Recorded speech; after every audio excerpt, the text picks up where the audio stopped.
Ce réseau de correspondants, c'est une richesse, hein. Je tiens à le souligner, c'est une richesse pour Europe 1 que nos correspondants à travers la planète qui vous font vivre l'actualité telle qu'elle est vécue à l'étranger. C'est la revue de presse internationale. Nous allons démarrer en Israël ce matin, à Jérusalem, où se trouve Marie Nigli. Bonjour Marie. Bonjour Mathieu. Qu'est-ce qui fait la une chez vous ? Toute la presse s'est concentrée ce matin sur les nouvelles élections législatives qui se déroulent aujourd'hui en Israël. Et les journaux se font l'écho des dernières passes d'armes entre les deux principaux candidats, Benjamin Netanyahou, le Premier ministre sortant, et Benny Gantz, ancien chef de l'armée et leader du parti centriste bleu-blanc. Et hier soir, c'est sur la sécurité que les deux se sont écharpés. Tout a commencé avec une révélation du journal de gauche Haaretz. Selon le quotidien, Benjamin Netanyahou a un temps envisagé de repousser les législatives pour lancer une guerre dans la bande de Gaza. Aussitôt, Benny Gantz dégaine, raconte le journal Maariv. Netanyahou voulait nous entraîner dans une guerre pour ne pas affronter les élections, dit-il dans une vidéo. Honte à vous, Benny Gantz, lui répond le Premier ministre. Netanyahou assure avoir juste étudié toutes les options possibles pour protéger les Israéliens. Pas sûr que ce petit duel fasse bouger les lignes ce matin. Dans les sondages, les deux sont donnés au coude à coude.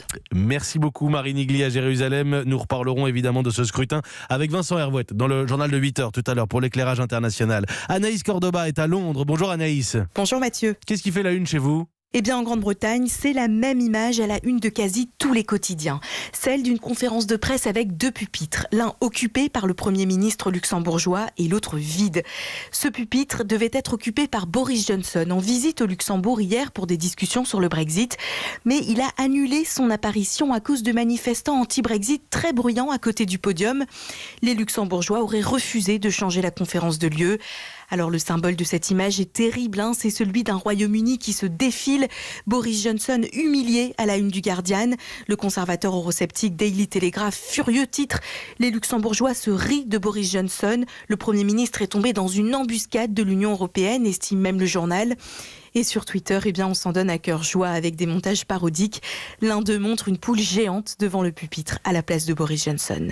Anaïs Cordoba au Royaume-Uni pour Europe 1. Charlotte Simonard est à Nairobi. Bonjour Charlotte. Bonjour Mathieu. De quoi est-ce qu'on parle au Kenya ?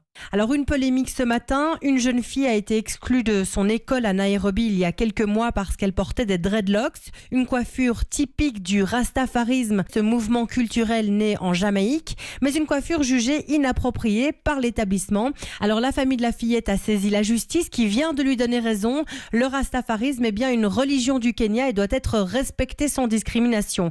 Voilà une décision qui fait débat ce matin. Les musulmans du Kenya dénoncent le favoritisme de la justice alors qu'une fillette musulmane avait elle aussi été exclue de son école parce qu'elle portait le voile, mais elle n'avait pas été soutenue par la justice par la suite. Le quotidien kényan The Star, lui, s'interroge. La société doit-elle être tolérante vis-à-vis de toutes les religions ou est-ce aux croyants d'être tolérants vis-à-vis des règles de la société ? La polémique enfle ce matin.